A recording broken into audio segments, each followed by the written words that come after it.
Hello, today is March 27th, 2007. We're at the home of Mr. Kenneth Ashley at his home in Fort Collins, Colorado. Welcome, Mr. Ashley, and I appreciate your participating in this project. Thank you. Happy to do so. Let's start out, if we could. If you could tell us a little bit about yourself, when and where you were born, and a little bit about your family. Well, I was born in Oak Park, Illinois, and graduated from high school there. My dad was an electrical engineer, so even though it was Depression days, we had a fairly comfortable situation. Later on, we took a trip to Yellowstone, and that sort of convinced me I wanted to be out west someplace. So as a result of that, I decided I'd study forestry. So I came out here in 1939 to go to what is now CSU, and had a really nice college experience. And I have one sister who died several years ago. Of course, my parents are gone. And my wife, Ethel, she and I were married right after the war ended.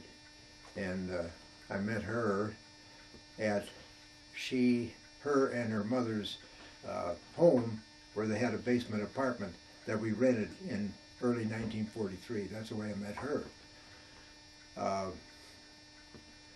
Studied forestry and worked for a while up at Gould for the Michigan River Timber Company right after the war. And then we entered the National Park Service, and I was in the Park Service for about almost 35 years, stationed at Yosemite, Mount Rainier, Yellowstone, Blue Ridge Parkway, and then became a bureaucrat in our Denver office. So that kind of is a capsule. Okay. What were you doing prior? You were in college prior to the outbreak of the war? Right. Do you remember where you were when you heard and what you were thinking when Pearl Harbor was bombed? Very well. I was a sophomore, and I was living with two roommates in a basement apartment over on Matthews Street. And we didn't go to church much in those days, but anyway, Sunday we had our little Philco radio on just as a matter of course, and all of a sudden we perked up because the news was coming on, and I think the president made a statement, and so, you know, from that point on, lives changed. Of course, we knew that we were going to get involved. Was there a feeling in the air that eventually we'd be in? Yeah. And you know, because classmates were leaving, because they were drafting before the actual outbreak of the war. So some were being drafted, and some were going to. We all had ROTC for 2 years, and some of them were going into advanced ROTC. ROTC was required, or something elective? Well, it's a land grant college, so 2 years is required. Then advanced was your option, and if you took advanced, then of course you were designated to be an officer, and in the whatever unit you were sent to. So anyway, it was just kind of an atmosphere that things were going to happen. How much then after that, after the bombing, before you entered the service then? Well, there's kind of two answers. First, this friend I was telling you about, Mel Hyatt, and I, we decided we were going to go into the Marines. And why did you choose the Marines, that branch of the service? Well, probably movies, you know, William Bendix and whatnot. But I don't know, we kind of had the feeling, well, if we're going to go, let's go and do what we really can. So we said, well, let's go down to Denver and enlist. And but then we got to think, well, let's go home, and it was, you know, close to Christmas. Let's go home and talk to our parents about it first. And so we did. He lived in Salida, and I still lived in Oak Park, Illinois. And so we went back and talked to our parents, and neither set of parents were too enthused about what we had chosen, but, you know, they supported us. So when we got back to school, I don't know, in the next month or two, Mel and I went to Denver, and we were thinking we were just going to wrap things up and head out. But the recruiting sergeant said, well, now I want you to talk to the captain. He says, your situation is a little different. And so the captain came in, and he said, well, you boys are in college. He said, we have a program, they call it a V7 program, and you can enlist at this point, go back to school, finish school, and then you'll be designated to go to OCS.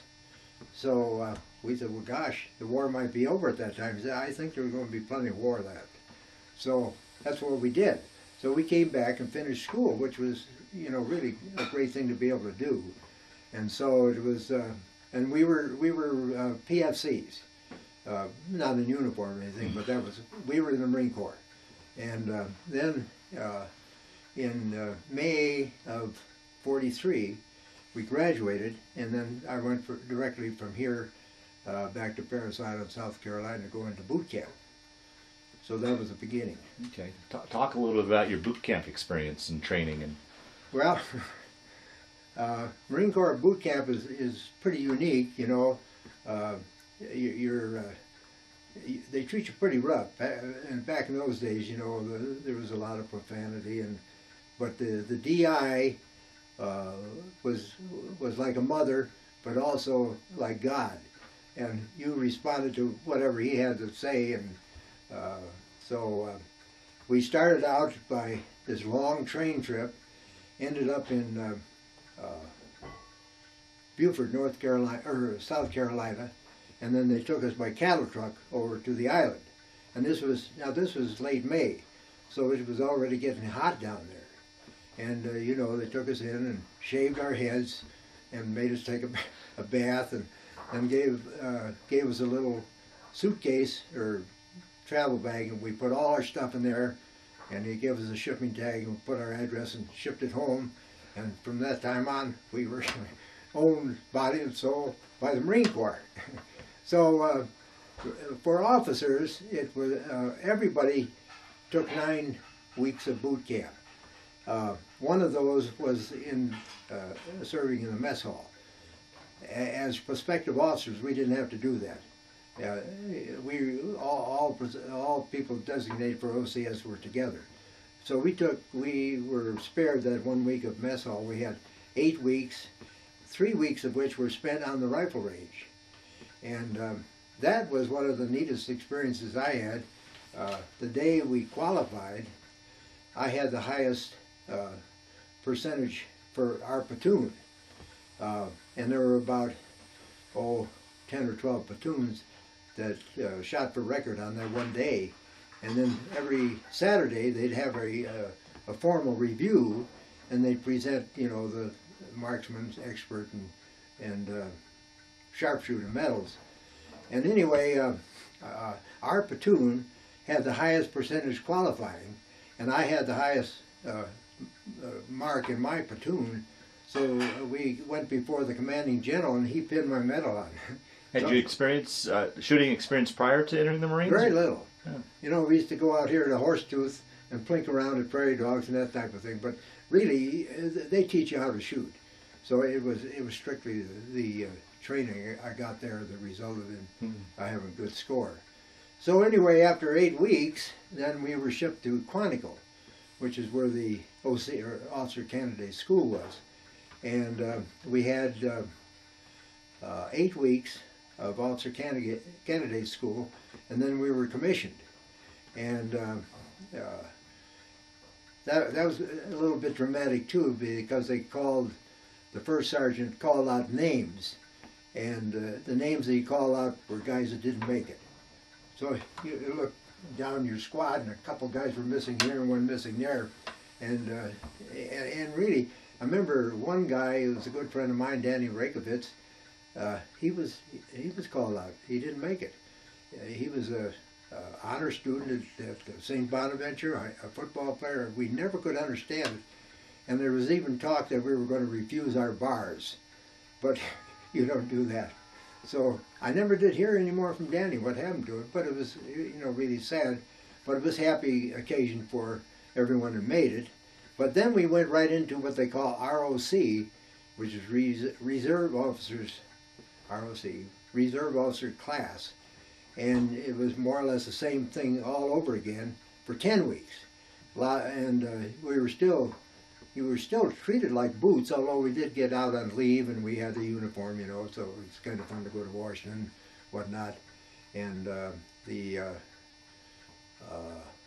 training, you know, consisted of mostly infantry problems, over and over and over again. Long marches, deprivation of sleep and deprivation of food, and obstacle courses, and all that kind of thing.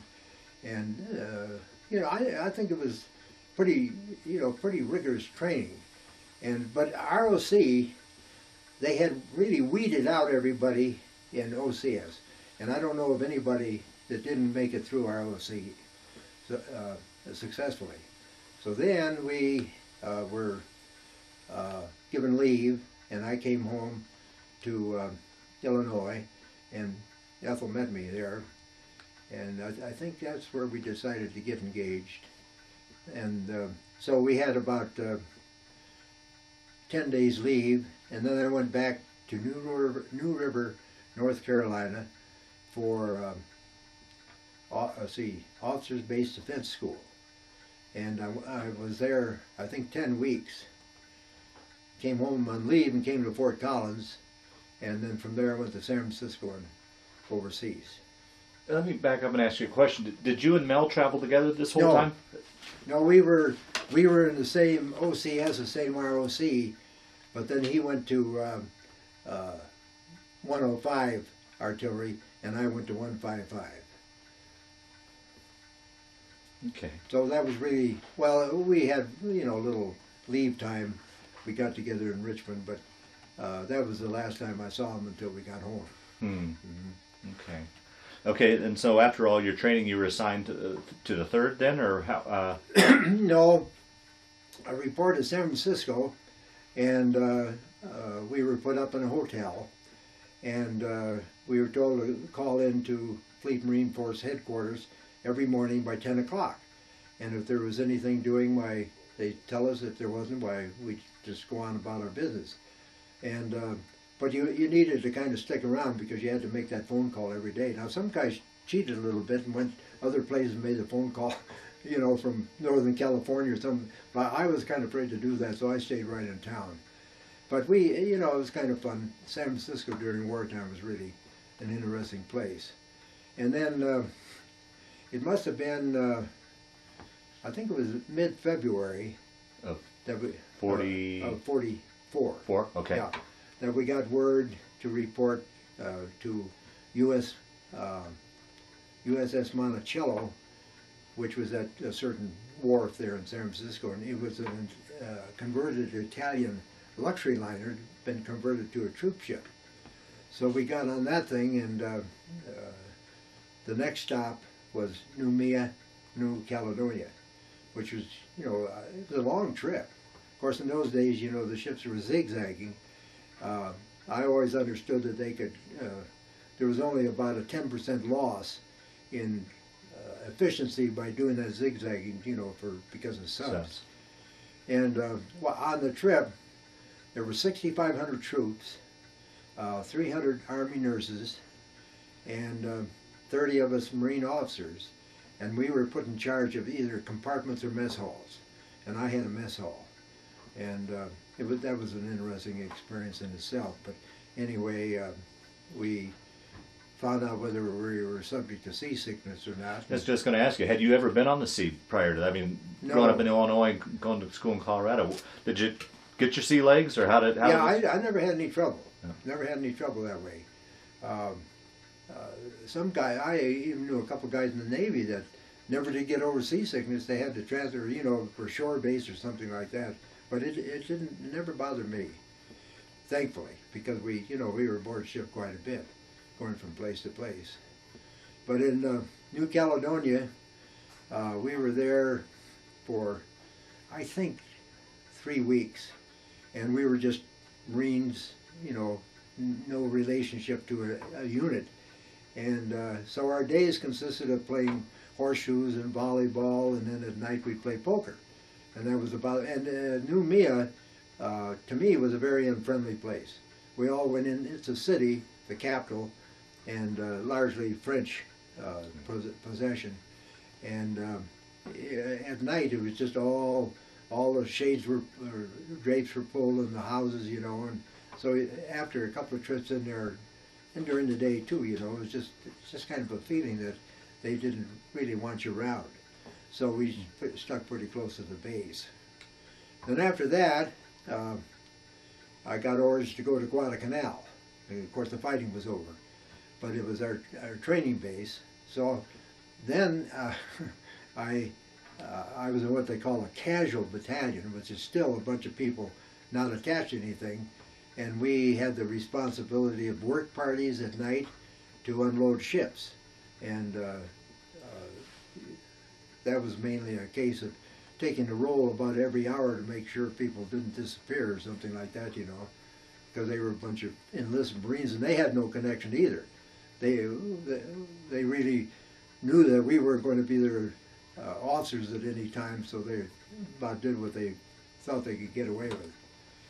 And let's see, after, I think I was there maybe a month, then I got orders to go to Bella La Bella, which is a little island in the northern Solomons, which turned out to be very significant. But when I got to the Bella La Bella, in the afternoon, I ran into a friend of mine I'd been in OCS with, who became the closest friend I had, Sam Irvin. And he said, you know, I was going to do to be assigned the next morning by the adjutant. And Sam says, you know, we have a one junior officer vacancy in the 8th 155 Gun Battalion. Why don't you see if you can get that, and then you'll be with us. Otherwise, you didn't know. And so the next morning, well, I reported to the adjutant, and he said, you're assigned to such and such a searchlight platoon. And, you know, I didn't say anything. And he looked up and he said, is that all right? And I said, well, I don't know. I understand there's a vacancy in the 155 Gun Battalion that's going back to Guadalcanal. And if it pleases everybody, I'd sure like to do that. And he said, well, just a minute. And he called in the first sergeant and said, is that vacancy still available? And the first sergeant said, yeah, it is. So he said, well, put Ashley in there. So so that very day, got back aboard a ship and went to Guadalcanal. So I was in Bella Bella overnight, was all. So I'll tell you in a minute why that was significant. So from there, we went to, I was in a unit, the 8th 155 Gun Battalion, and these 155s were really designed for seacoast artillery to defend places like Palmyra and Wake and Midway and those places, because they had a range of up to 20 miles, and it was a big projectile with you know, a couple of sacks of powder. So it was really meant to repel ships. But by this time, we're not defending islands anymore, we're taking them. Right. So it became sort of a dinosaur, you might say. So they figured, well, we can use them for field artillery. And field artillery, you know, in little islands is sort of doesn't really go together too well. Mm-hmm, mm-hmm. But anyway, that's what we were, and we trained as in regular field artillery problems on Guadalcanal. And Guadalcanal was a pretty pleasant place in those days. Our camp was in an old coconut grove, so there was plenty of air circulation, and the breeze coming off the ocean made it, sometimes you put a blanket on at night. Hmm. But a lot of our training was back in the jungle, and that was a different world. You know, you'd spend a week in the jungle, you come out just white as a sheet, and we're kind of wrung out, and you know, lots of bugs, and these, you get these skin things, we call them the crud, and it was always good to get back out of the jungle. But that's where our training was. So anyway, then we got word that we were going someplace, and that proved to be Peleliu. And of course, we didn't have any idea. No one, even if they told us we were going to Peleliu, we wouldn't have known where we were going because nobody had ever heard of it. Yeah. But we were, all our mail was censored, and we censored the enlisted men's mail, so you didn't tell anybody where you were or where you were going. First place, you knew where you were, but you didn't know where you were going. Yeah. So we took one battery out of the battalion. Battalion has 3 batteries of guns, and then one H&S battery, which is headquarters and service. So they took one battery, of which I was a member, and that was C Battery. And batteries consist of what, roughly 100 men? Well, let's see, 4 guns, and a gun crew was probably 20 guys, and then you had, you know, a forward observer, and then you had, you had some small arms people, Defending. yeah, like BAR machine gun. So probably, I think the battalion was 800. So it averaged about 200 to the battery. Okay. And so we loaded up to go to Peleliu. And once we were aboard ship, by then we found out where we were going, and we had little mock-ups of what the island was, and began to find out. And you know, the main thought was it was going to be a lead pipe cinch, because the Air Corps would bomb it, and the Navy would shell it. You know, for maybe 2 weeks pre-invasion preparation, they call it. But Can I interrupt and Yeah. just ask you a question? Did they prepare you for? Had you heard about previous fighting and what that was like, or had they prepared you for what the Japanese were like and how vicious they fought? Were you aware of that? yeah, you had lots of that. I think it probably kind of bordered on indoctrination. You know, I think these days with the Iraq War, even some of the guys involved in it kind of question it. But number one, World War II was a much more popular war. Yeah. And number two, they thoroughly indoctrinated you. I mean, we saw films of Japanese tossing Chinese babies up and catching them on their bayonets and things like that, you know. And so we were well aware. And of course, we had the benefit of talking to a lot of veterans on Guadalcanal who had been there during the fighting, and that was, you know, there were campaigns where more lives were lost, Yeah. but I don't think there were any campaigns where the outcome was so uncertain as to who was going to win, or you know, what was the situation as Guadalcanal. Mm. You know, it was a bad one. Yeah. So we talked to them and got a pretty good idea of what their tactics were like and so forth. Going to Peleliu, you interrupt me anytime you wish, because, but going to Peleliu, I had kind of a special assignment. I was, the purpose of Peleliu was to furnish land-based air support for the invasion of the Philippines. And there was Peleliu, and then there was another little island called Angar. And our proposition was to go ashore at Peleliu, set up our 4 guns, and then fire island to island support for the 81st Army Division that was going to land on Angar. So I was kind of liaison, or I went along with the Army. And I was going to be a forward observer over on Angar to direct our fire from Peleliu. And, you know, the distance was like 8 or 9 miles, something like that, maybe a little less. So the idea is that I'm sitting here with the infantry and telling our radioing back whether our rounds are long or short or right or left or whatnot.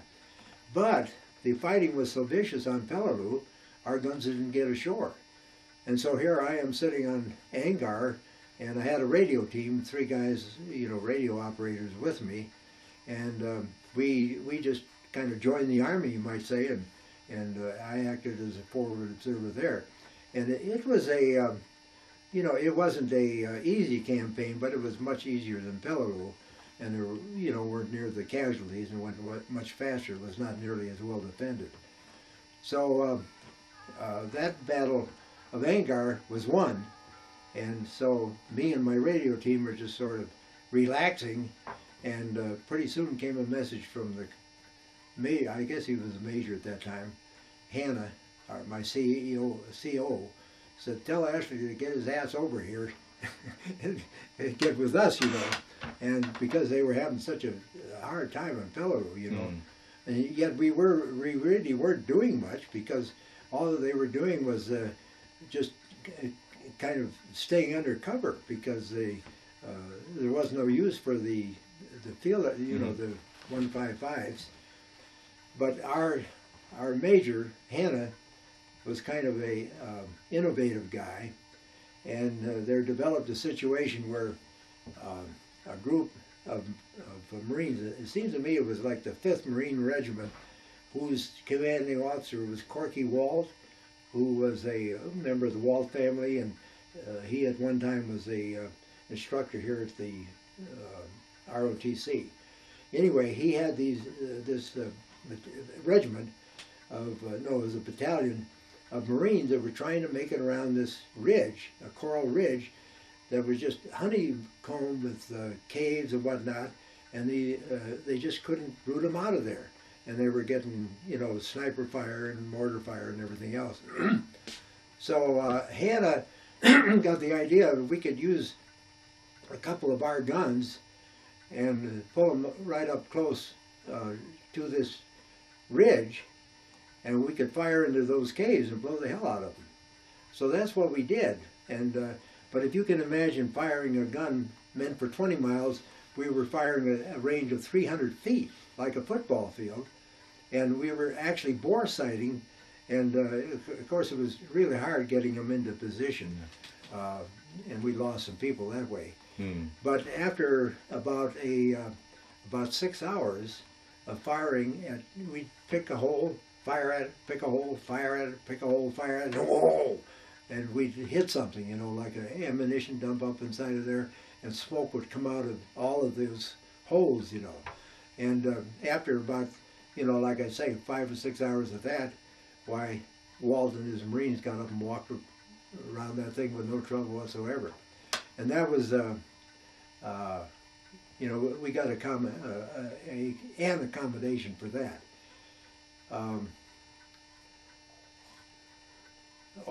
Then the rest of the time on Peleliu, I had a kind of a Amtrak outpost at the northern end of Peleliu. You know, I don't know if you're familiar with the Palau group, but Peleliu and Angar are at the south end, and then on north there's an island called Babelthorpe, and it's quite a large island, and the Koror is the capital, and it's a little, actually it's a nation unto itself, if you can believe it, kind of like Berthoud being a nation, you know, 20,000 population, and completely sustained by us. I'm getting kind of scattered here, but the reason we wanted to keep our hand in Peleliu was that it was a good anchorage, and they were afraid what was going to happen to the Philippines, which did happen. You know, we lost that base at what it was, the Clark, I think, Air Base, and so we didn't have the ability to run in and out of the Philippines that we did before. So Peleliu was strategic for that purpose. But we spent our time from, you know, the first 2 weeks, why the vicious fighting was over. From that time on, why we would fly over little dots of islands, different places, kind of training exercises. Some of them had a few Japs on them, but, you know, not too many. I should say, afterwards, we all felt instead of a battle star, we should have got a lemon for Peleliu, because it turned out by the time the fighting was over on Peleliu, MacArthur already had his land-based support at Leyte Gulf. And of all people, Halsey was the one guy that recommended against this operation. He said we ought to call it off. I didn't know this until after the war, but we all kind of knew that what we had meant to do didn't get done, and they could have just as well bypassed Peleliu. So, and it was too bad, you know. There was, I think, there were 1,100 Marines killed, and 9,000 or 10,000 Japs. There was a tremendous toll of life there for an island, you know. There's a lot of people still haven't heard of it. So anyway, that was the end of that, and we went back to Guadalcanal, you know, for further training. And at this point, we were training for kind of normal use of 155 guns, and I think a lot of us deduced that we were going to go to Okinawa because there weren't too many places that had, you know, a significant area of land to operate 155 guns on, and that was one of them. So I think we all had in our mind that that's where we were headed, and we trained on that basis. And I had one, this fellow Sam Irvin and myself, we were the main aerial observers for the battalion. And one day, I know he was a colonel by now, Hannah called us in, and he said, "You boys ever flown off of aircraft carriers?" And we said, "No, what's up?" And he said, "Well, we're going to go to Okinawa." Or no, he didn't, where we're going. We're not sure that we'll be able to get airstrips secured to operate our observer planes. So we're thinking that what we might do is train a couple of you guys to observe from carrier-based planes and to fill in that gap until we have airstrips ashore. So we said, well, give us a go. You know, it sounded kind of exciting to us.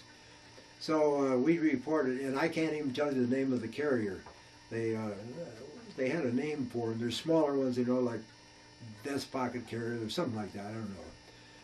But they were big enough, and they flew SBDs, dauntless aircraft. They were called SBDs, and they had a two-man crew, the pilot and the rear and the gunner, and the gunner faced the opposite direction from the pilot, and you're in this bubble, and you have twin 50 caliber guns, and you put your hand on the trigger, and you know, if you're shooting at something over there, you just move the guns, and this whole bubble just moves automatically, up or down, around, any direction, you know, and you could do everything but fire forward for fear of hitting the propeller, but you had probably 300 degrees of operational range, you know, and then it was limited to so you didn't hit the tail, but everything was automated. It was pretty darn effective. So the first thing we did, we reported to the carrier, and got really nice quarters, you know, some we hadn't had since we left home. Good food. Those pilots lived pretty darn well. And we went and got training firing those 50s at toed sleeves. And then they also put together a great big platform, must have been an acre in size, you know, just kind of scabbed together with old barges and whatnot. And that was our target that they were going to fire the guns at. And so we, you know, our normal airplane was a Stinson L5 with a top speed of maybe 90 miles an hour. And these SBDs are flying at 200 miles an hour, and we're trying to spot fire, you know, going 200 miles an hour. It was a lot different. Oh, sure. But anyway, we worked at it for about a week and got fairly proficient. And then we, you know, let's see now, wait a minute. No, we left the carrier then. And the idea was that, you know, when everybody rendezvoused at Okinawa, if the need was there, then we would go back to the carrier and perform this duty. And as it turned out, why, if you recall any history about the Battle of Okinawa, it was on Easter Sunday, April 1, April Fool's Day, and there was no opposition to the landing. It, you know, we just poured ashore. And so we were supposed to land at D+6. We were ashore by midday on D-Day. And the Japs decided to do a different style of defense. Rather than defend the beaches, they were going to back off and have their line of defense in back.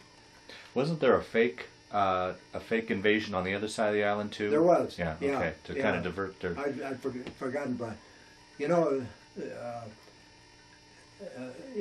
a big battle is made up of a bunch of little mini situations, and you aren't personally acquainted with most of them. Right. You're pretty well acquainted with the ones you're involved in, you know, and that's what makes it so interesting talking about it. You know, you think about these things. But anyway, a few of the things I remember was we were aboard LSTs going, and you know they're the ones that they go on the beach and they really roll. And if you're going to get seasick, you'll get seasick on an LST. And our preparations were pretty. A lot of logistics involved. I remember we would cut out little paper silhouettes of the guns, how they were going to fit into the hold of the LST, and jockeying them around, and that's the way we loaded up, you know, to make the best use of the space we possibly could. But anyway, it was a pleasant, I would say it was a pleasant trip from Okinawa, from Guadalcanal to Okinawa, probably 2 weeks, I think, maybe a little over 2 weeks, something like that. We were aboard, and never saw another ship. There were 8 of us in this convoy, plus what they call a DE, a destroyer escort, that would kind of patrol around like a little dog, you know, listening for subs and that type of thing.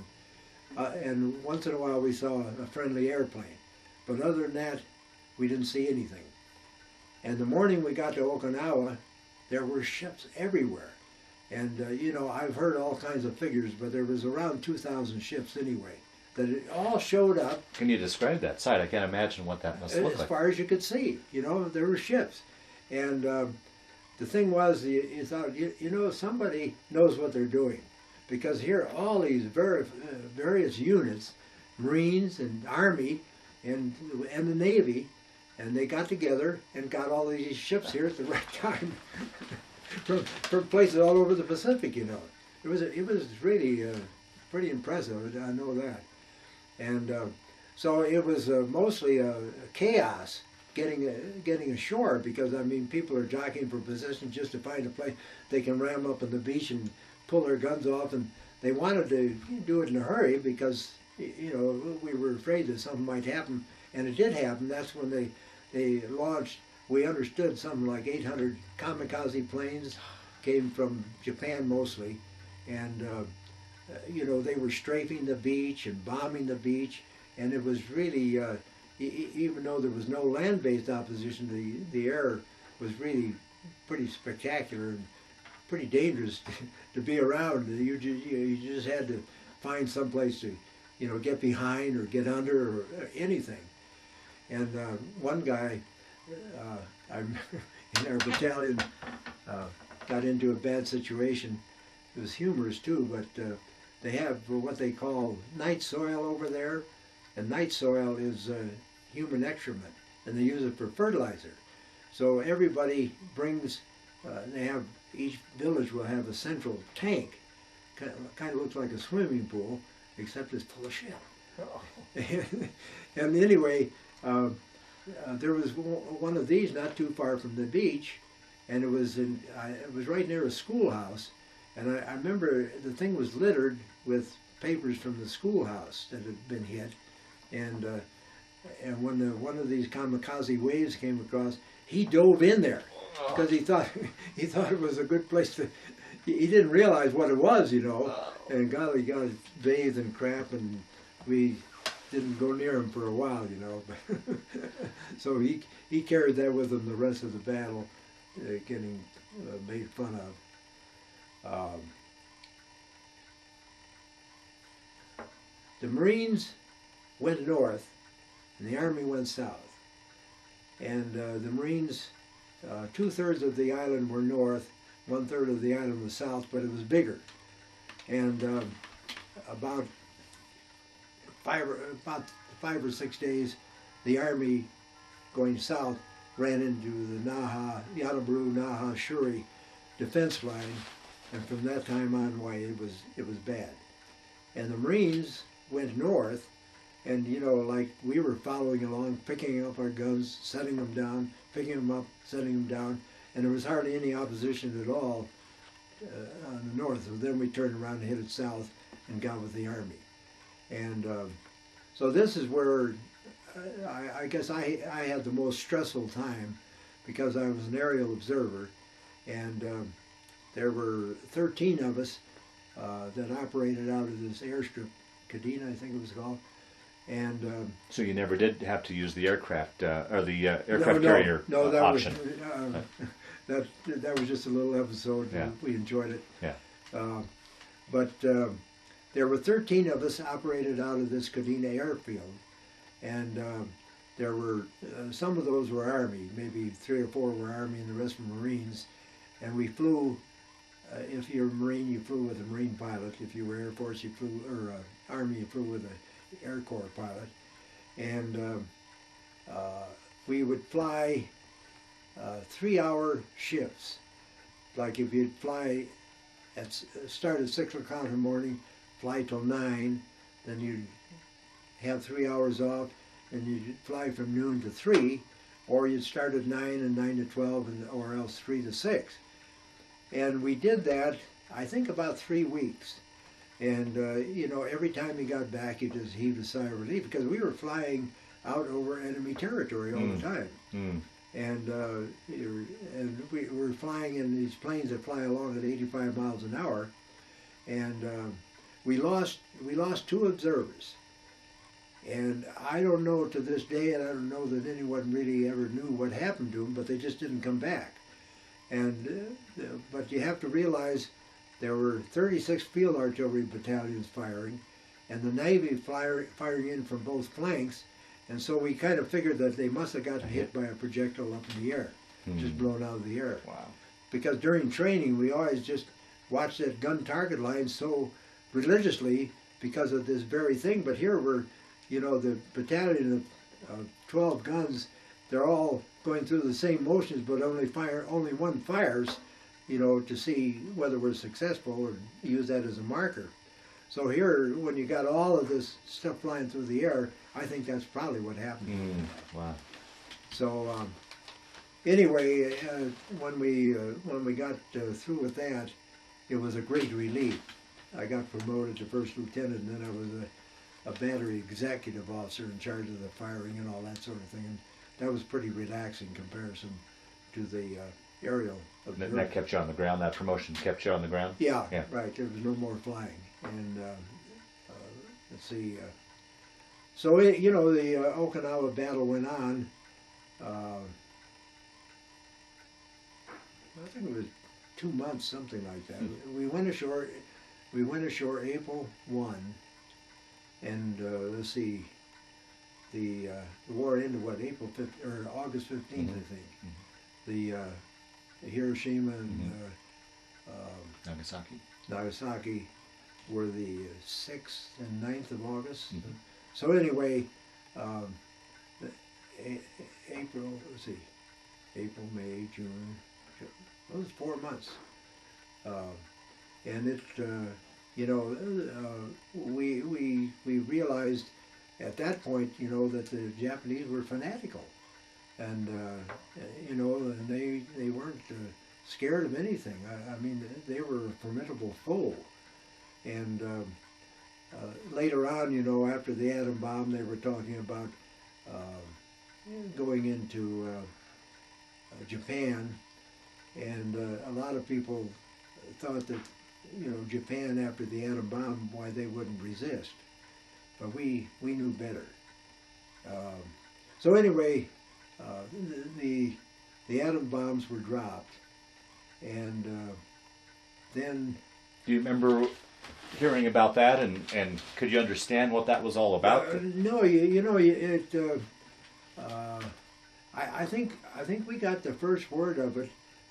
You know, you've heard of Tokyo Rose, and there was another person on that broadcast thing too, with a little different name, but she was the one that we heard it from, you know, because we could pick up her broadcasts.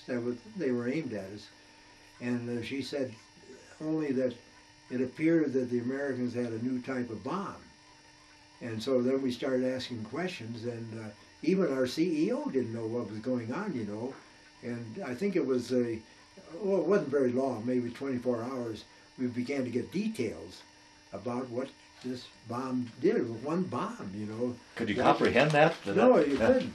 You couldn't, but, you know, it was good news. And because by this time we were getting briefed on our next operation was going to be Japan itself. Well, that poses a question. I imagine I know the answer to this, but there's always over the years there's been controversy as to whether we should have dropped the bomb. Your take on that? Someone that would have been part of the invasion. Suppose that your mother lost you on the plains of Tokyo, and then you found out that we had that weapon and hadn't used it. What would the public reaction have been to that? Yeah.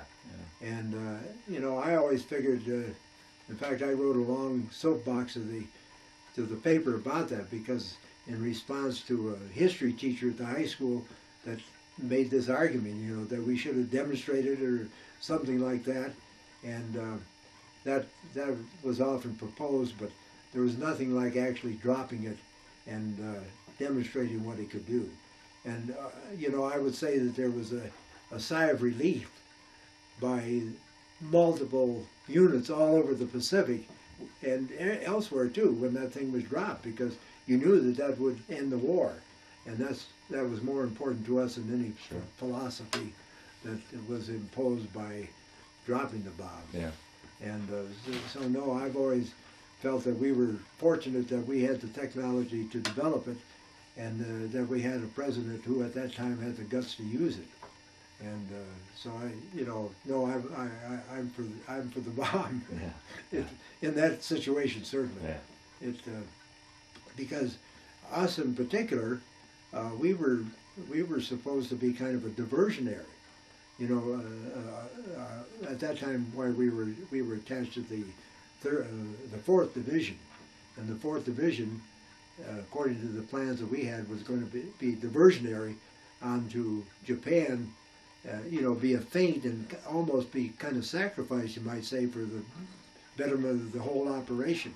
So, it wasn't pleasant to contemplate by any means. Well, anyway, there was a couple of things I wanted to mention. One was the significance of Villa La Villa. We were standing by, ready to go home, and these big ships, supply ships, were coming out, and they were dumping jeeps and ammunition, everything into the bay and refitting themselves to take people home, get them home as fast as they could.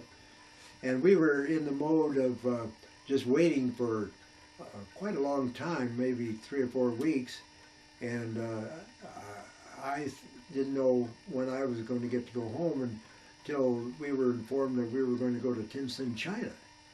And I thought, oh God, and that would be, probably a fairly lengthy assignment. And, in retrospect, it would have been nice to have seen what China was like. But anyway, one day, this friend of mine, Sam Irvin, said, you better look at the bulletin board. I think there's something over there you might be interested in. And usually the bulletin board had educational opportunities and whatnot.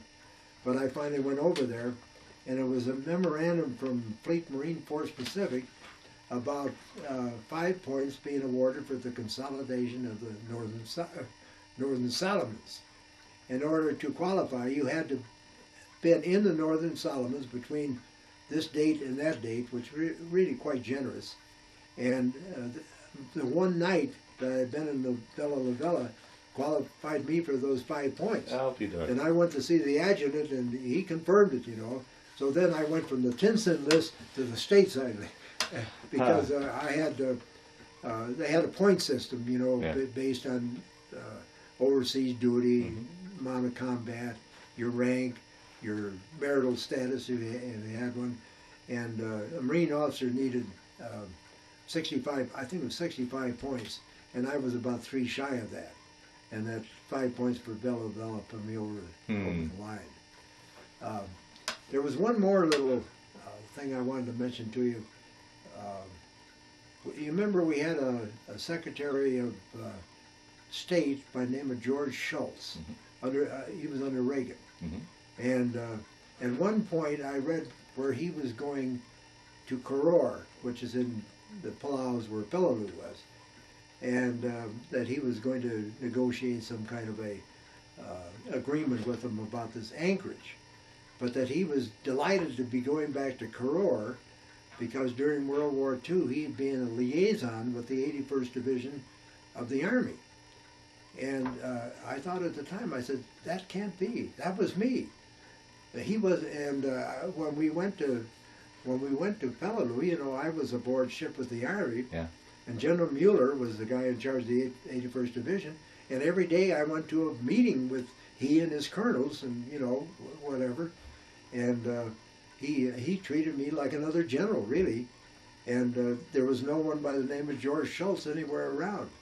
And I wrote him a couple of times, you know, never got a reply, asking, you know, for an explanation because I don't think he was a liar. He must have had some kind of a connection, but it sure as hell wasn't a liaison with the 81st Division. I thought I should write him again because, you know, he's, I think, in civilian life now. Maybe he has a little more time on his hands. Well, let me ask you some questions and backtracking. What was it like communicating back and forth to the States with Ethel and your folks and such? Was it communications pretty good? I know using V-mail or such, or how was particularly with you guys moving all over the place? V-mail, you know, is very efficient, and I don't know. It didn't seem like it was quite like a letter, and so. And I don't know whether they could use V-mail here to send it back to you. I don't remember that detail. But we, you know, we were for a long period of time. I mean, relatively speaking, maybe three months, something like that, on Guadalcanal when we were training there. So we had a fairly normal flow of mail. It was sent by air mail, just regular postage, you know, a regular U.S. mail. And we preferred to use that. And then, you know, of course, the folks back here were always concerned when they'd go for a period without hearing from you and be reading about what was happening. That was my next question is, stateside, your wife and your folks, did they ever, after the war, ever talk about their feelings and what they were thinking, you know, not really knowing where you were and knowing more than likely you were in harm's way, how they coped with that, how they dealt with that? Yeah, well, you know, they had apprehension, but I kind of think, I know my wife is such a tremendous optimist. She just never figured anything was going to happen, but, you know, by the same token, she was very happy to hear, get a letter from me, like when Peleliu was over. Because she figured I must be involved in that one because she didn't hear from us for, you know, like maybe 6 weeks or something like that, and knew that this was going on. The same way with Okinawa, that you know, initially, why for the first 2 weeks, why there wasn't any mail going back and forth, but then after, you know, at some point, why she was happy to hear from me because she knew at least I wasn't a casualty in the first few weeks or whatnot. Yeah. So, you know, I think my folks were, I think my folks probably worried more than Ethel did, as far as that's concerned. Yeah. Well, you were in kind of a unique situation too, in regard to you were having your mail censored, but you were also had to censor your soldiers' mail. What was that like? What, from that perspective of having to censor? I mean, do you remember anything in particular or in general about what the guys were writing, and well, could you get a pulse of what they were thinking through their letters? Yeah, you know, you almost, I know when you first started censoring the mail, you felt as though you were entering a guy's space. Right. And so from that time, I know what I did. You know, you'd end up with the first sergeant bringing the mail to us, and you generally end up like a shoebox full of mail, and I would turn them upside down, you know, as far as the return address on the envelope, which just gave sort of a Fleet Marine Force designation, but the guy could put his name on it. Okay. I took whatever steps I could not to know whose mail I was reading. Yeah. I mean, you know, sometimes you couldn't help it, but anyway, you tried to make it more objective, subjective, or whatever. So you weren't as deeply involved in the guy, because some of it was in response to kind of sad letters they'd gotten from home.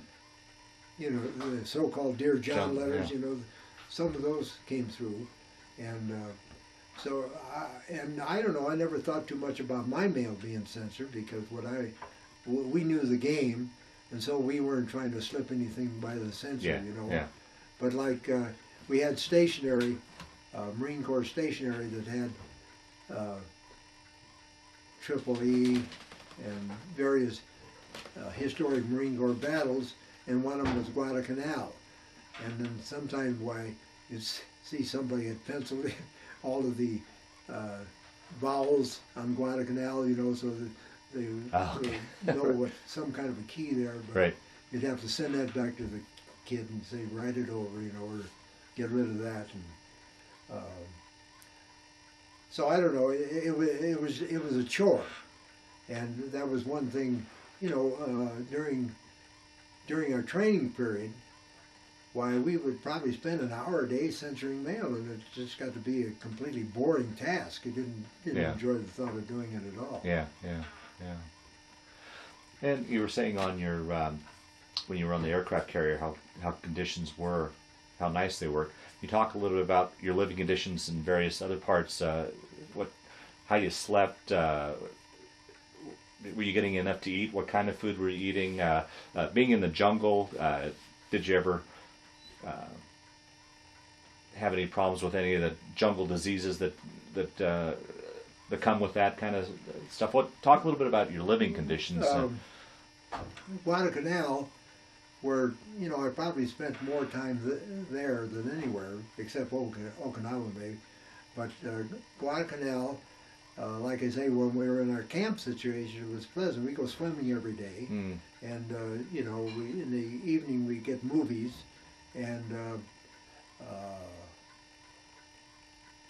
during the day, you know, we have a recreation period, play softball or basketball or pitch horseshoes or play a lot of volleyball. But you know, when we take a forced march, which we did a lot of, why that was kind of miserable, and because you were carrying heavy loads. And as far as I know that I had a couple of cases of we call it the crud, where your armpits would break out with little blisters, and you had let's see, there was purple gentian or gentian violet and salicylic acid. They had 4 or 5 different things that you would either spray on or rub on that would generally, the main thing was once you got out of the jungle, why then it would go away. It was just that tremendous dampness, you know. And the jungle, for us, it was never a fighting situation, it was always training. And it was training for something that really never happened, because Peleliu, it was a little bit jungly, but by the time the Navy got through it, there was hardly a living thing on it, you know. And Okinawa was a different climate. Okinawa was more, I think, in a temperate zone, maybe same latitude as Florida, something like that. So, and you know, it was the vegetation was a lot of agriculture, and it wasn't heavily vegetated. So, those things all the main thing on Okinawa were they had sweet potato fields and they had fleas in them. So, you know, we'd have to get ourselves dusted occasionally for the fleas, because they were sort of troublesome. Mosquitoes, you know, malaria was very much of a concern. Right. And of course, the Japs controlled the quinine supply, which was the main prophylactic against malaria. But they developed something called atabrine, which was a synthetic, which was just as effective as quinine. So those of us that came along when I did, atabrine was already being used, and you take a pill a day, and your hands would look yellow, and you know, and your face would be a little bit sallow too, with a kind of a yellow complexion. But it took care of malaria, and you know, we saw enough enough of the guys who had been through Guadalcanal, the early stages, that had malaria.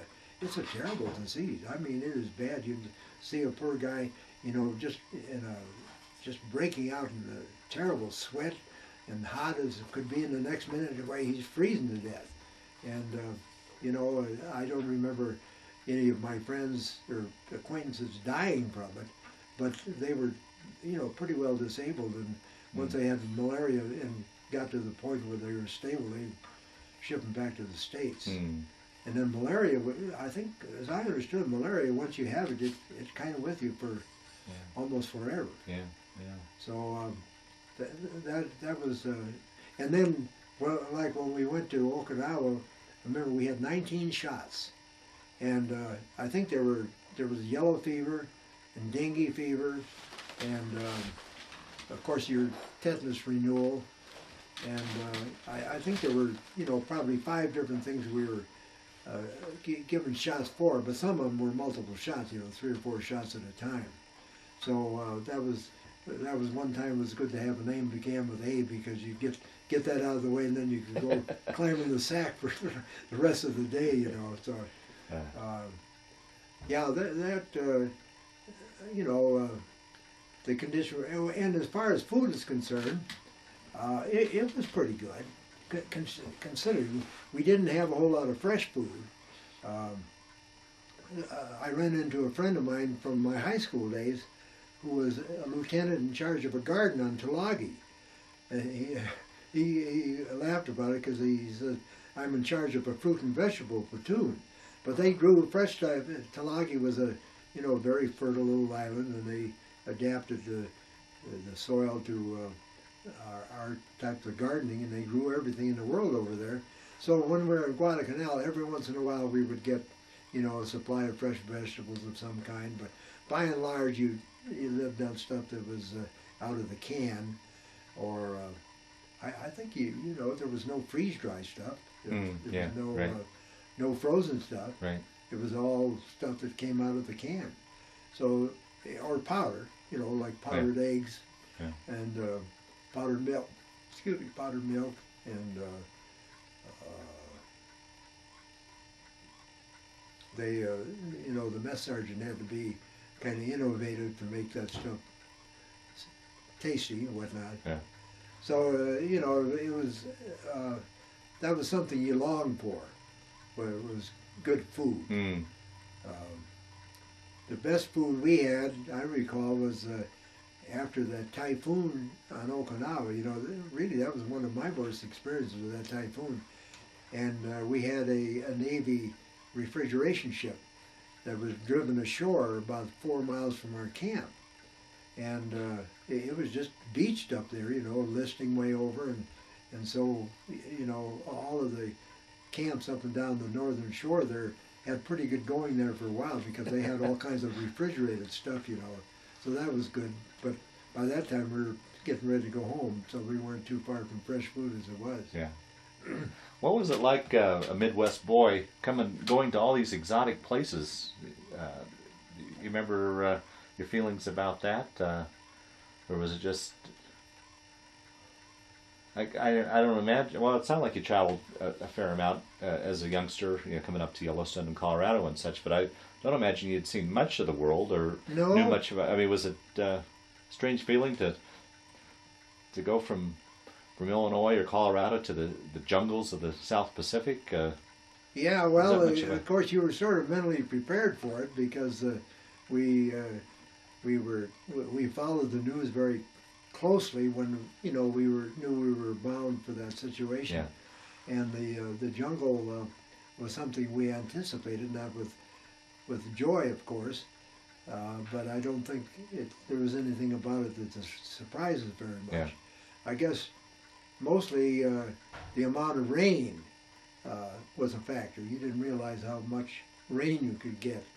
Not particularly in Okinawa, although we did have some terrible storms there, but in you know, Guadalcanal, why rain was a daily occurrence. Yeah. And you know, and you didn't worry too much about getting soaked, because you would it was a warm rain. Yeah. But it wasn't that uncomfortable. but I don't know, the conditions were just something you had to adapt to, and the heat. I know we used to, particularly when the Battle of the Bulge occurred, things were going badly in Europe, and we thought, oh my God, we may end up going to Europe to help them win that war, and we thought we're so much more comfortable here where it's warm than in the, where there's snow and ice and chill rain. But I've talked to guys that were over there and felt the same way about the Pacific, they didn't particularly want to go to the Pacific. Right. And what was it like? Can you talk a little bit about how you felt or how you dealt with? You talked about the stress of being up on in the observatory airplane. What was it like? The anticipation, being like on the transport ships going into an invasion, and then once in the thick of battle or up in the airplanes. How did you deal with the stress? What was the stress like, and how did you deal with that? What were you feeling? Well, let's see. I think, like I said, the most stressful part for me was the, doing the aerial observing. Right, yeah. And while you were up in the air, there was, quite a bit going on. You were either searching for a target, or you were firing, or observing your where the shells were going and bursting and things like that.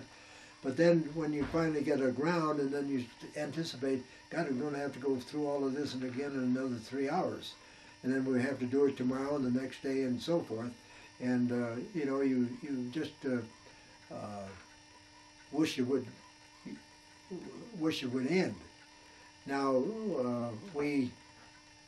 the Japs had our anti-craft guns were 20 millimeter, 40 millimeter, and 90 millimeter. Now the 90 millimeters, of course, they were for, you might say bombers, and they could cut the fuse so that it would explode at a certain altitude. The 20s and the 40s wouldn't explode until they got to infinity, or they hit something. The Japs had a 37 millimeter, which they could adjust, and quite often when we'd be flying, why, we'd see these bursts around us, where they had figured out our elevation and they weren't too far off. And the only thing I ever remember happening to an aircraft that I was in, when we get back, there'd be some bullet holes that probably were from small arm fire, because that was the one thing they would try to do when a observer plane would come over. Anybody that had a gun would shoot at it, and we were flying maybe 100 feet elevation. But the thing about it, it was you would prefer to fly at 100 feet than you would at 1,000 feet, because something going 100 or 85 miles an hour 100 feet above you goes by pretty fast. But if it's 1,000 feet in the air, okay. You make an easier target, really. Gotcha. So then let's see. The most dangerous situation I'd been in was when we were putting that gun in place to do the point blank firing, and here again there's so much activity going on that you almost are automatic in your reaction to it. And do you attribute that automation to your training? Training. Yeah. Okay. Right. And once we, just putting the gun there, and we were pulling another one up at the same time. Just putting the gun there was the most dangerous part, because we had trailers with sandbags on them, and we'd put sandbags up and get a little protection. Once we had that way, at least we had something to get behind. But while we were putting it in place, there was a lot of activity that was pretty dangerous. No, I don't know. I remember, being scared. No question about that. One night, it seemed like some of the tough experiences I had didn't involve the enemy, but one night we were flying back, and our route from where we were observing to our camp took us over something called Yanaburu Bay, which is a bay on Okinawa. And, you know, there were just dozens and dozens of ships in there, our ships. And we had something called IFF, which is Identification Friend or Foe. And this was it would manifest itself in a little box up by the pilot's ear. And it would send out some kind of a signal to ships, anybody in the Navy, that would identify us as a friendly plane. And but ours, this one guy I flew with, his name was Jackson. He was from Michigan, and he said, you know, we want to shut that damn thing off because it gives a lot of static to our radio, which it did. So we would, shut it off while we were in the observation mode, and it really didn't make that much difference because the people who were shooting at us didn't. They knew we were enemy, you know. Yeah.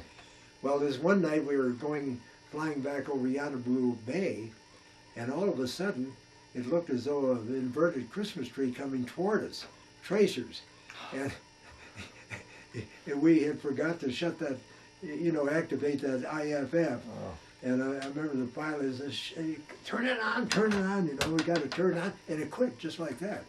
And I don't know how come we kept from being shot down because there was an awful lot of stuff that came up from several different ships. Wow.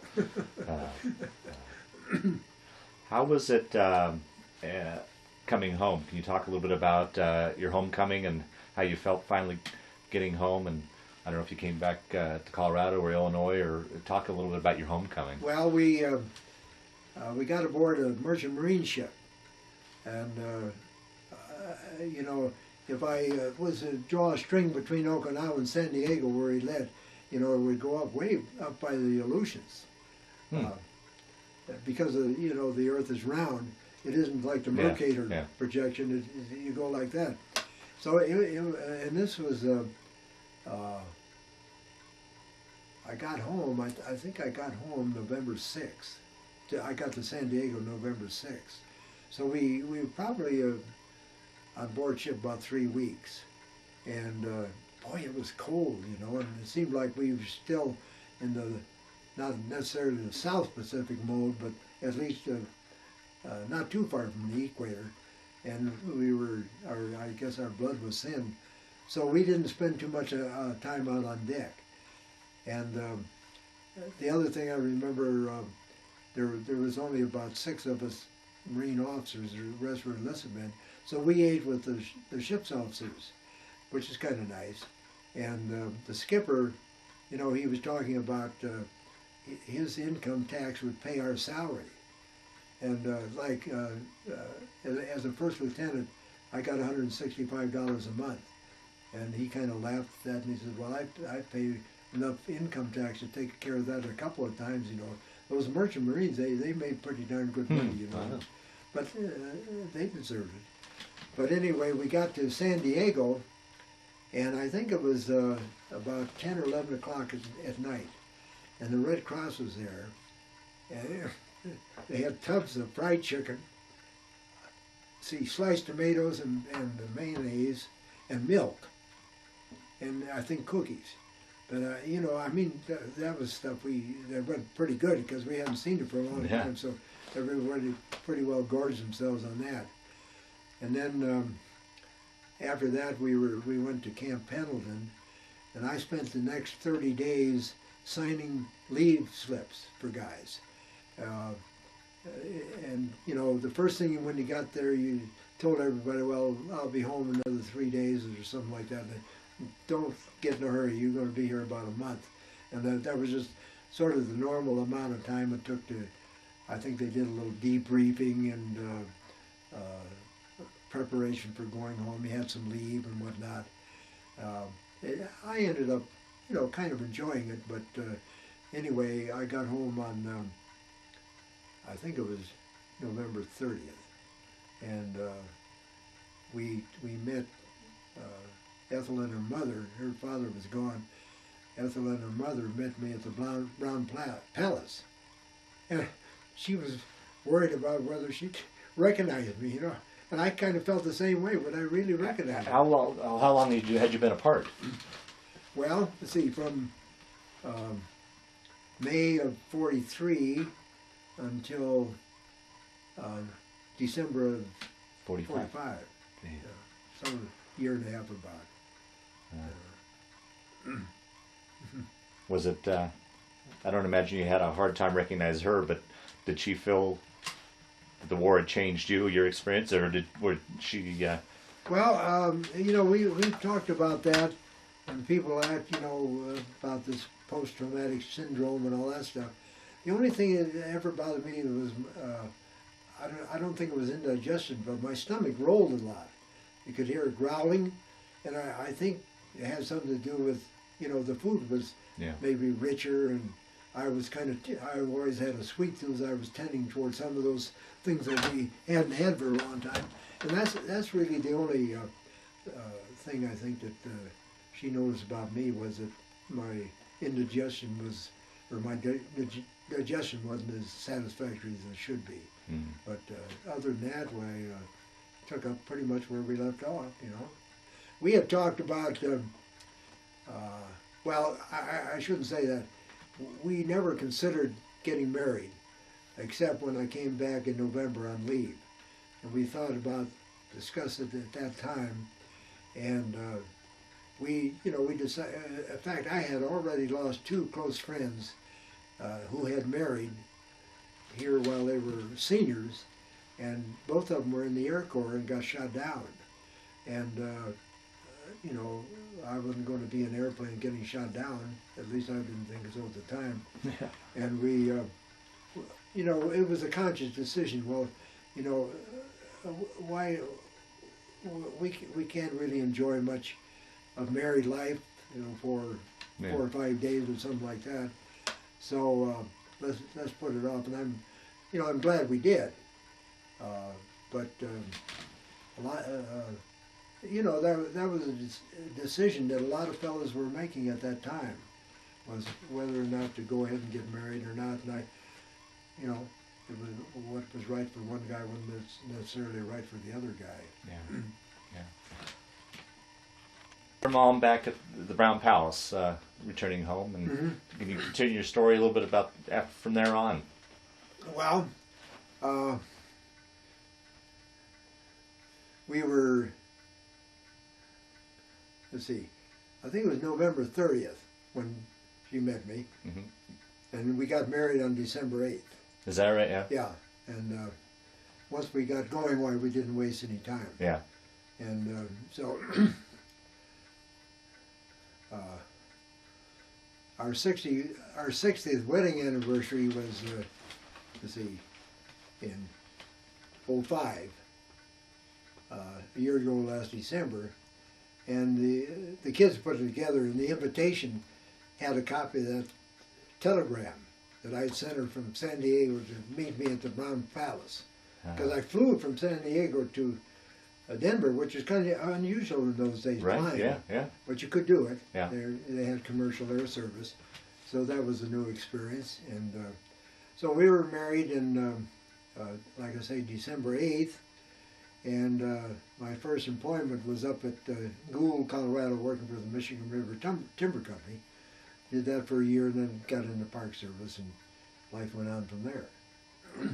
So you said the acclimation or the adjustment from war and military life to civilian life was fairly easy for you? Or? Yeah, you know, at that time I was so happy that I had finished school, because the GI Bill was a great thing, but you know, all of the schools are so crowded, and living conditions were tough, you know, and I was just glad really that we were able to set up housekeeping and get going rather than have to put up with Aggie Village or things like that. You know, we could have stood that all right too, but I was glad that I'd gone along with the captain and decided to go back to school and finish up. That was a worthwhile decision. But no, Um, I didn't have any trouble, and but you know, of course, I wasn't one of the guys that were jumping out of Higgins' boat and charging ashore on a machine gun strewn beach. You know, my experiences weren't that dramatic. Through the years, have you kept in touch with any of your buddies from the Marines, or do you go to any reunions? Or we did. In fact, I put it together. A 40-year reunion.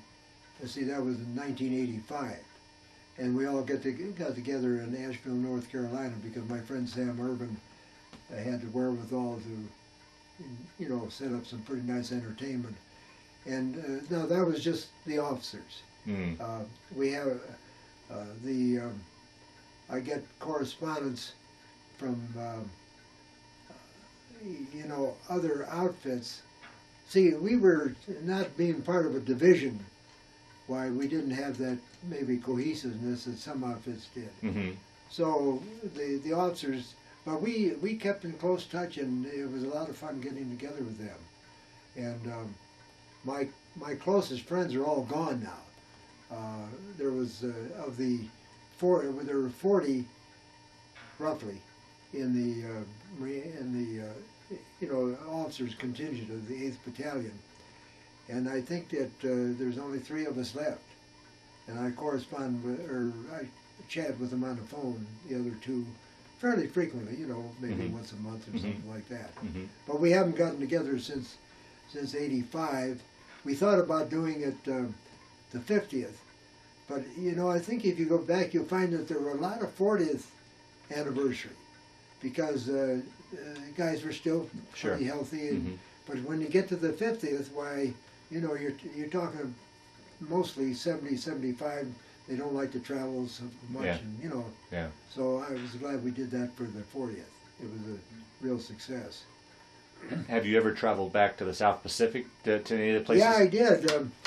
In 1988, a friend of mine from I was in the Park Service with was in charge of the Pacific areas of the park system, Brian Harry, and his son was being married here, so we were friends from Yellowstone days, so we asked them to come up here and spend the day with us, which they did.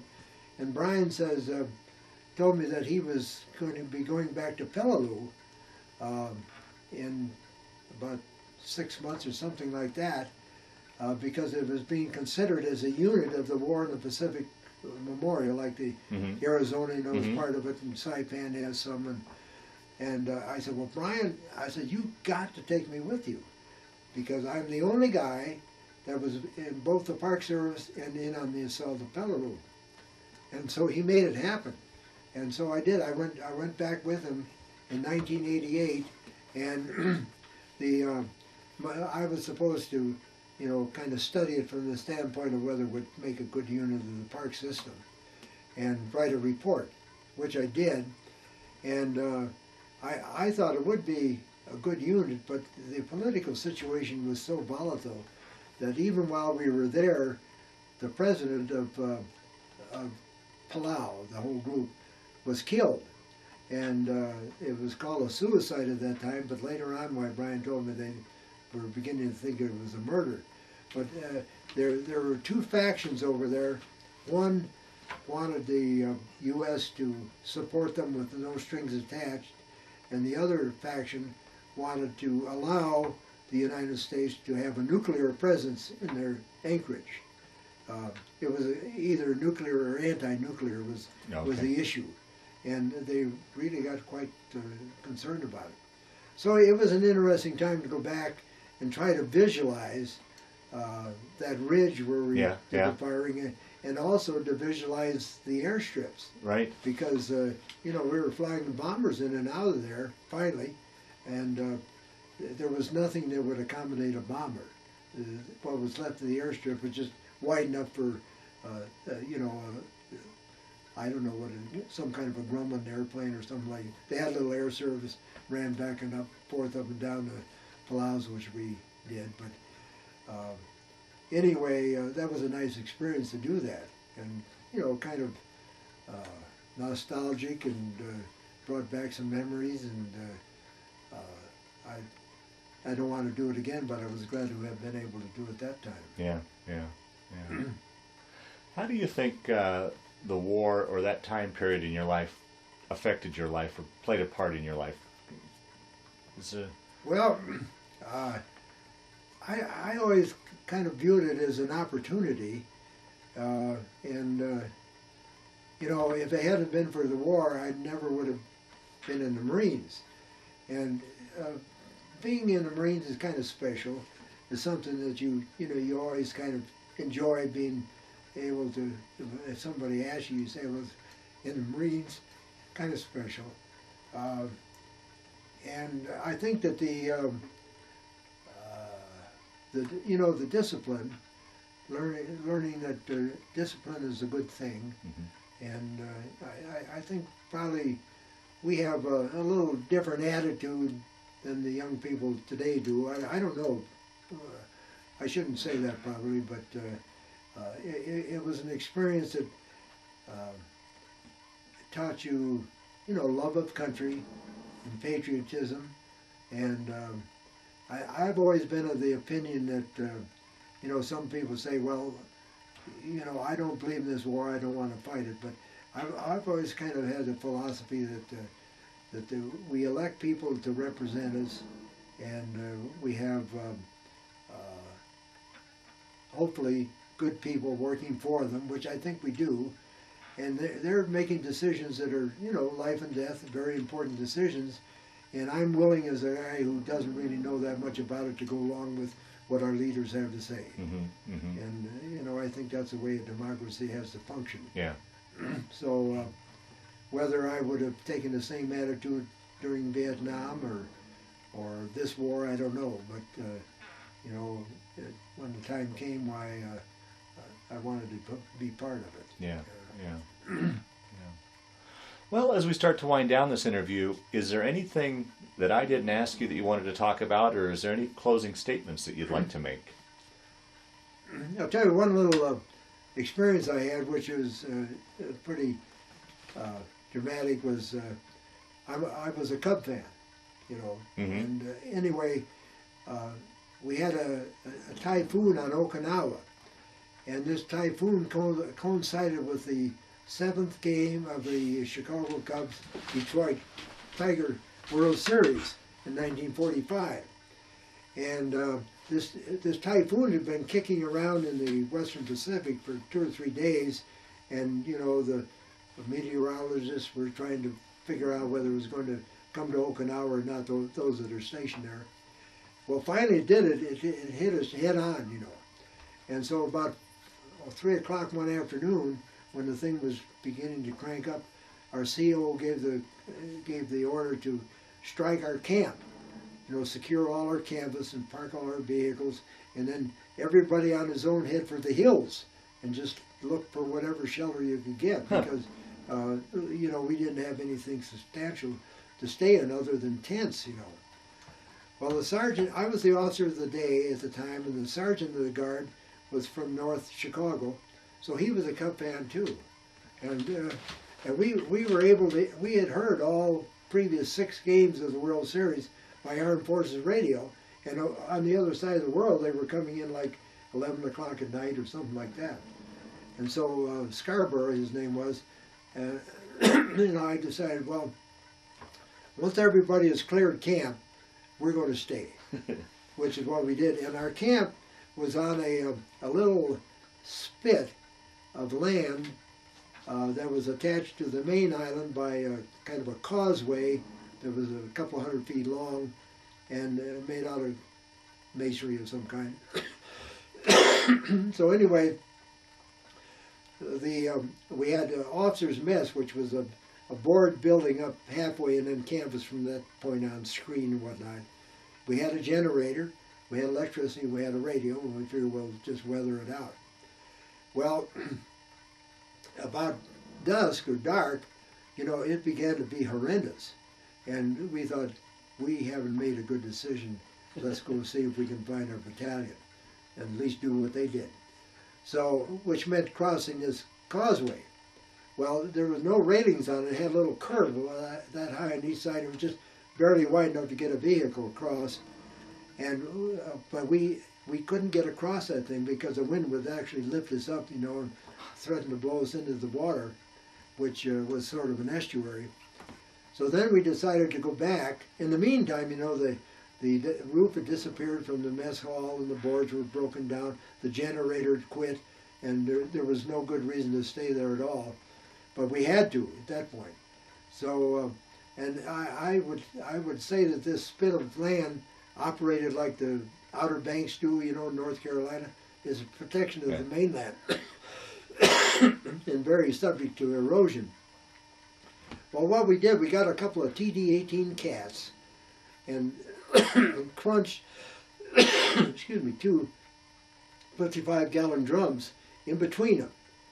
And then we got down in those drums and tried to pull our ponchos over the edge, you know, but that worked just so long.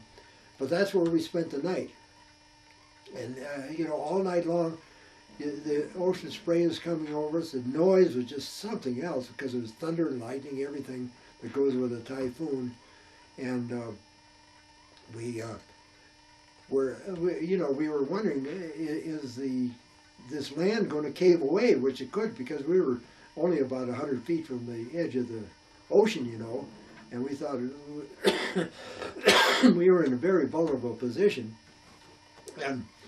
But that's the way it was, and along about 7 or 8 o'clock in the morning, of course we're just absolutely soaked and chilled, it began to, we just kind of sensed it was beginning to abate a little bit, and eventually we were able to get across that causeway, and we were walking toward the hills, and elements of the battalion were coming back, and they looked at us because the word had gotten around what we'd done, you know, and they figured they'd never see us again, which they came pretty close to not seeing us again.